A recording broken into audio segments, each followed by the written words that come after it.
Salam sejahtera untuk kita semua, Bapak, Ibu, dan saudara-saudaraku yang kukasihi. Pada renungan hari ini saya akan meminjam sebuah istilah dari ekonomi, yaitu creative destruction atau pengerusakan yang kreatif. Pertama kali mendengar istilah ini saya agak bingung maksudnya apa, karena mungkin saya nggak sendiri, karena ketika mendengar kata pengerusakan atau kerusakan atau dirusak itu pasti nuansanya negatif gitu ya. Cenderung minimal saya melihat bahwa yang namanya merusak itu ya kalau bisa jangan, kalau bisa dipelihara, kalau bisa dibudidayakan, dikembangkan dan sebagainya.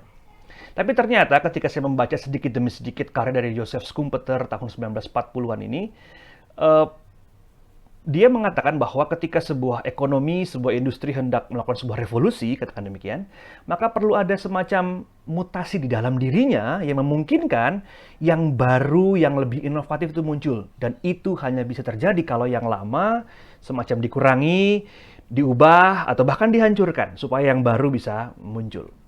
Karena dua-duanya sangat jarang bisa berdampingan begitu. Nah, ketika membaca ini, tentu ada banyak hal yang tidak pas gitu ya ketika saya membawa renungan, karena ada sejarah soal kapitalisme, sejarah soal sosialisme, soal kelas dan sebagainya. Tapi saya melompat itu semua dan kemudian saya berpikir, jangan-jangan gereja, orang Kristen, dan kita semua pada saat ini juga sedang mengalami sebuah pengerusakan, mengalami sebuah kejatuhan, mengalami sebuah pergumulan yang tidak mudah, yang ada dua outputnya yang bisa kita ambil. Yang pertama, kita berdiam diri pada cara yang lama, atau kita mencoba secara kreatif memaknai ulang kehidupan, kemudian memunculkan cara-cara baru dalam beragama, dalam bergereja, dan berkomunitas atau berpersekutuan dalam kehidupan kita. Jangan-jangan pada saat ini, walaupun mungkin tidak disengaja gitu ya karena pandemi, tapi kita juga sedang mengalami satu hal yang lama udah nggak bisa lagi jalan nih. Kita perlu cara baru, yang secara kreatif memungkinkan kita untuk memaknai kembali hal-hal yang dulu pernah kita rasakan, kini pun kita rasakan namun dengan nuansa atau suasana yang berbeda. Nah, Bapak yang terkasih, saya melihat bahwa ketika pandemi ini kita merasakan betul ada begitu banyak hal yang berhenti dan tidak bisa kita lakukan. Atau hal-hal yang menjadi pergumulan kita yang kemudian kita nggak bisa raih dalam kehidupan kita. Contohnya kita kehilangan seseorang, maka kita bisa memilih apa kita diam dalam reruntuhan kehidupan yang kita alami dengan kepedihan itu, atau kita mencoba secara kreatif untuk bisa lalu mengatakan bahwa aku harus terus maju dan maju dan maju. Dalam sebuah situasi ekonomi yang stagnan, di mana mungkin pekerjaan kita tak lagi bergairah dan sebagainya, kita mencoba berpikir, apalagi yang bisa aku lakukan supaya ada roti, ada nasi di atas meja di keluarga aku. Kita secara kreatif berpikir. Atau kita diam dalam reruntuhan pekerjaan lama kita. Atau mungkin keluarga. Dalam reruntuhan keluarga kita berpikir, apa yang harus aku lakukan? Apa aku berdiam dalam luka lama yang selalu menggerogoti kehidupanku?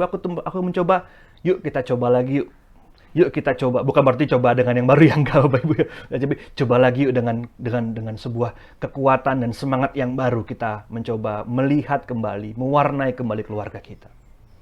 Sehingga memang selalu ada pilihan, dua pilihan di tengah-tengah sebuah permasalahan, pergumulan, dan kehancuran, katakan demikian.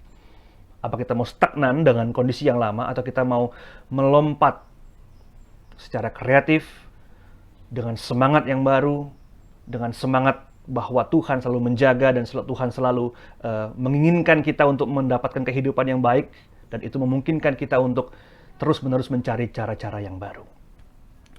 Nah, kitab Ratapan juga punya nuansa yang sama, bahwa pada saat itu bangsa Israel mengalami runtuhan di Babilonia, kemudian mereka sedang bergumul, apakah Tuhan sayang sama aku gitu ya? Apakah Tuhan masih memelihara aku, memelihara kita kami sebagai sebuah bangsa? Bagaimana ini? Lalu muncul sebuah kalimat-kalimat yang sangat indah. Saya bacakan Ratapan 3. Ini sebuah ratapan yang saya pikir kita semua sudah pernah mendengarnya gitu ya.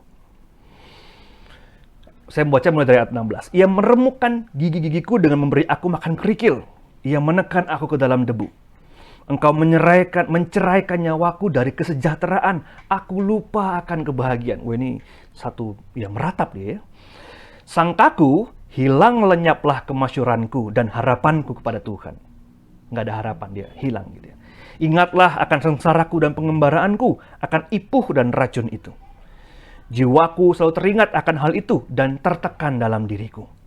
Tetapi ini penting, jadi selalu membaca dengan lihat konjungsinya gitu ya. Tetapi hal inilah yang kuperhatikan. Oleh sebab itu aku akan berharap.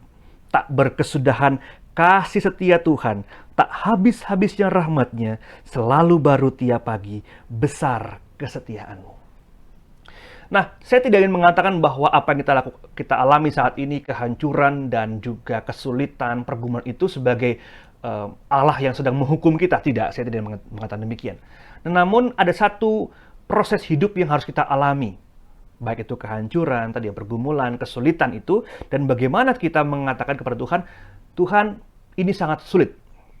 Jiwaku ingin mengatakan bahwa seakan-akan nyawaku sudah diceraikan dari kesejahteraan. Tetapi aku terus mau berharap, tetapi aku terus mau mencoba, tetapi aku terus mau memiliki satu kekuatan untuk maju dan hidup dalam keseharianku. Nah, dengan demikian, creative destruction dalam iman Kristen hanya dapat terjadi ketika ada kata tetapi. Aku melihat begitu gelap awan di depan, tetapi pengharapanku mengatakan hal yang berbeda. Saya teringat dengan satu kalimat sederhana dari seorang penulis berkulit hitam, James Baldwin. Dia katakan demikian. Hope is invented every day. Bagus sekali ya. Pengharapan itu diciptakan, ditelurkan, digulirkan setiap hari, setiap pagi bahkan. Cocok sekali dengan ayat kita pada hari ini. Dan memang setiap hari kita mencoba memunculkan kembali pengharapan itu.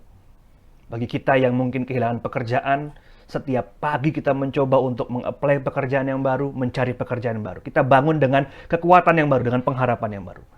Bagi kita yang mungkin sedang memiliki sahabat, saudara, orang-orang dekat kita terbaring di rumah sakit, setiap pagi kita bangun dengan pengharapan, hari ini Tuhan, Engkau kuatkan sahabatku. Engkau kuatkan orang-orang yang kucintai. Semoga ada perbaikan. Bagi kita yang mungkin katakanlah ojek online gitu ya. Setiap pagi kita bangun, kita pergi dari rumah untuk berharap bahwa hari ini ada pelanggan yang cukup banyak. Bagi kita yang buka toko, setiap pagi kita bangun kemudian mengatakan, semoga hari ini tokoku laris gitu ya. Setiap pagi. Kenapa? Karena kalau hari itu katakanlah gitu ya, tidak sesuai dengan harapan kita, tidak sesuai dengan bayangan kita, maka di esok pagi pengharapan itu semacam diisi kembali, dan diisi kembali.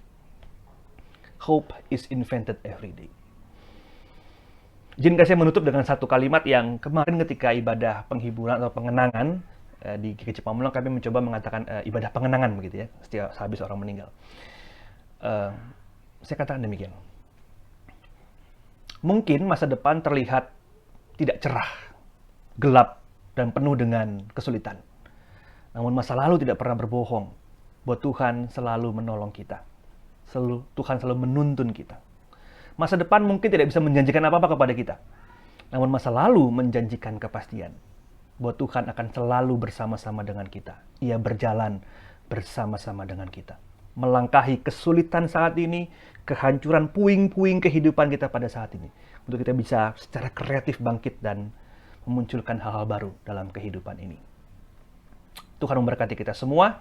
Salam sehat, salam waras. Amin.